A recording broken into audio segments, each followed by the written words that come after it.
Subscribe করুন মেহেদি cartoon, click করুন bell icon. এক সময় বনে ছিল এক সিংহ। সে অন্য সব বনের সিংহের মতো ছিল না। সে ছিল খুব ভালো মনের। বনে আরো অনেক প্রাণী ছিল, আর তারা সিংহকে অনেক ভালোবাসতো এবং তাকে রাজা বলে মানত। কারো বিরুদ্ধে কারো অভিযোগ থাকলে তারা সিংহকে জানাতো, আর সিংহ রাজা তার সঠিক বিচার করত। এভাবে খুব ভালোভাবেই তাদের দিন কেটে যাচ্ছিল। হঠাৎ করে একদিন কোথা থেকে এক বাঘ চলে আসলো বনে। বাঘকে সিংহের এক বিশ্বস্ত পাখি টুনি দেখতে পায় এবং টুনি বলতে লাগে, এই সেরেছে, এই প্রাণী আবার কোথা থেকে আসলো? একে তো আগে কখনো এখানে দেখিনি। যাই, খবরটা রাজা মশাইকে গিয়ে জানাই। টুনি উঠতে উঠতে সিংহের কাছে গেল এবং গিয়ে বলতে লাগলো, সিংহ রাজা, একটা প্রাণীকে দেখলাম যে আমাদের বনে বাসিন্দা নয়, কিন্তু সে আমাদের বনে ঢুকে পড়েছে। তাই নাকি? চল তো দেখি সে কে। সিংহ তখন সেই প্রাণীকে বনের মধ্যে ঘুরে ঘুরে খুঁজতে লাগলো, আর অবশেষে সিংহ তার দেখা পেল। আরে, এটা তো দেখছি একটা বাঘ। যাই বেচারার কাছে আর জিজ্ঞাসা করি সে এখানে এসেছে কেন। সিংহ বাঘকে গিয়ে বলল, তুমি এই জঙ্গলে কোথা থেকে আসলে? তোমাকে তো আগে এখানে দেখিনি। আমি আমার জঙ্গল থেকে পালিয়ে এসেছি একটা সমস্যার কারণে। কেন? সেখানে কি সমস্যা? ওই জঙ্গলে কেউ আমাকে পছন্দ করে না। আমি কষ্ট করে খাবার জোগাড় করলে তারা ছিনিয়ে নিত। তাই আমি মনের দুঃখে সেখান থেকে পালিয়ে এসেছি। বাঘের কথা শুনে সিংহের মন খারাপ হয়ে গেল, আর সে বলতে লাগলো, আচ্ছা ঠিক আছে, তুমি আমাদের বনে থাকো। এই বলে সিংহ সেখান থেকে চলে গেল। কিন্তু আসল ঘটনাটি ছিল অন্য। সে পালিয়ে সেখানে আসেনি। অনেক আগে থেকেই বাঘের ইচ্ছে ছিল যে সে এই বনের রাজা হবে, আর এ কারণেই সে এখানে এসেছে। যাক বাবা, আসল ঘটনাটি সিংহ বুঝতে পারেনি। সুযোগ বুঝে যখন বনে ঢুকেই পড়েছি, আর আমার উদ্দেশ্য সিংহ বুঝতে পারেনি, তখন এ জঙ্গলের রাজা হওয়ার একটা উপায় বের করতেই হবে।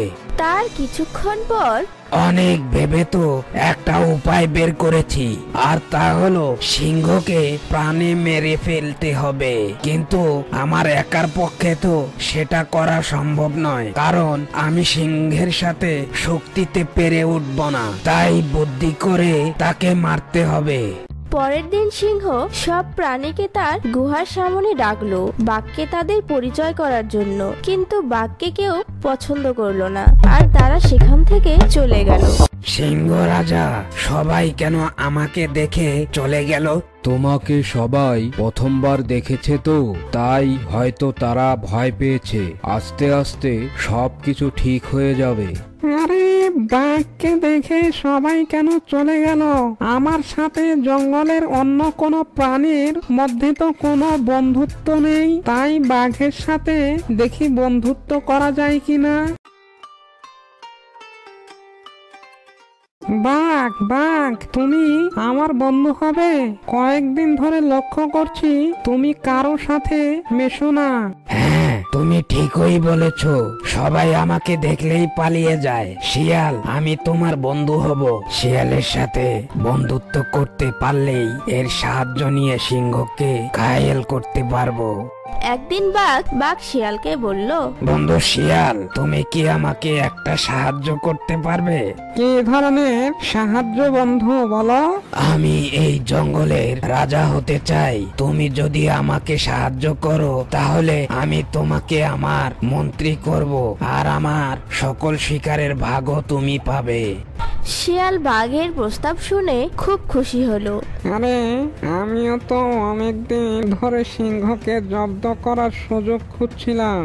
আমি তোমাকে সাহায্য করব, আর সিংহকেও হত্যা করব। কিন্তু বাঘ বন্ধু, সিংহ তো অনেক শক্তিশালী। আমরা তাকে কিভাবে হত্যা করব? আর তাছাড়া সিংহের সাথে বনের সব প্রাণীরাও আছে। বন্ধু, তুমি কি সিংহকে হত্যা করার জন্য তুমি কি কোনো পরিকল্পনা পরিকল্পনা করেছো? হ্যাঁ করেছি। সিংহকে একদিন আমরা ডেকে জঙ্গলের বাইরে নিয়ে যাব, আর সেখানে অন্য কোনো প্রাণীরাও থাকবে না। তাহলে আমরা সিংহকে খুব সহজেই কাবু করতে পারবো। তোমার পেটে পেটে এত শয়তানি ছিল? ঠিক আছে, আমরা এই পরিকল্পনা অনুযায়ী কাজ করব। তবে কাজটা চুপি চুপি করতে হবে, যাতে কেউ জানতে না পারে।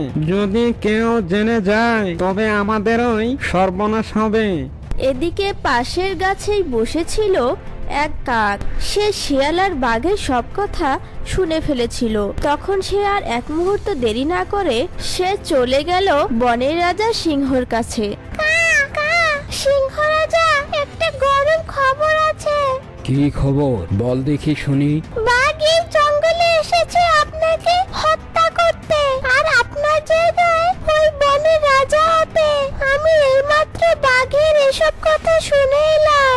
বাঘ শিয়ালের সাথে এসব পরিকল্পনা করছিল।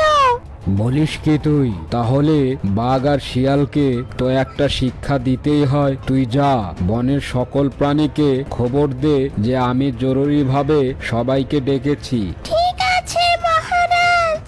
এরপর কাক বনের সকল প্রাণীকে খবর দেয় এবং সকল প্রাণীকে নিয়ে কাক সিংহের গুহার সামনে হাজির হলো এবং সিংহ রাজা সবাইকে বলতে লাগলো, শোনো সবাই, এই বনে এক শত্রু এসে ঢুকেছে।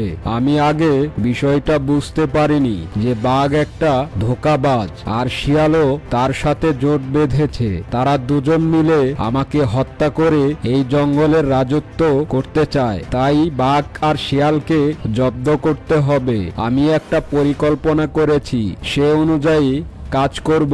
তোমাদের সবার সাহায্য প্রয়োজন। পরের দিন বাঘ ও শিয়াল সিংহের কাছে আসলো এবং বলতে লাগলো, সিংহ মহারাজ, চলুন আজ আমরা তিনজন মিলে একসাথে শিকার খুঁজতে বেরোই। ঠিক আছে, চলো যাই। এই বলে সিংহ ও শিয়াল আর বাঘের সাথে রওনা হলো এবং এইদিকে সিংহ তো আগে থেকেই সকল প্রাণীকে শিয়াল আর বাঘের চক্রান্তের পরিকল্পনা জানিয়ে দিয়েছে। তারা তিনজন হাঁটতে হাঁটতে নির্জন জঙ্গলে যেয়ে উপস্থিত হয়েছে। তুমি কি মনে করেছো আমরা তোমার সাথে শিকারে বের হয়েছি, তোমার সাথে ঘুরতে বের হয়েছি? আমরা তোমাকে হত্যা করব বলেই এই নির্জন জঙ্গলে নিয়ে এসেছি, আর তোমাকে মেরেই হব আমি এই বনের রাজা, আর শিয়াল হবে এই বনের মন্ত্রী। হা হা হা। তখন ঝোপের আড়ালে লুকিয়ে থাকা সকল প্রাণী সেখানে এসে উপস্থিত হলো এবং বাঘ আর শিয়ালকে সব দিক দিয়ে ঘিরে দাঁড়ালো। তোমরা দুজন কি ভেবেছিলে আমি তোমাদের পরিকল্পনা জানতাম না?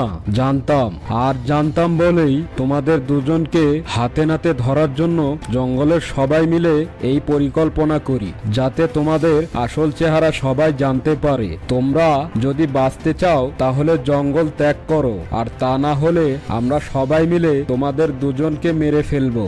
আর কখনো যেন তোমাদের ছায়াও এই জঙ্গলে না দেখি। যদি দেখি তাহলে তোমাদের মেরে ফেলা হবে।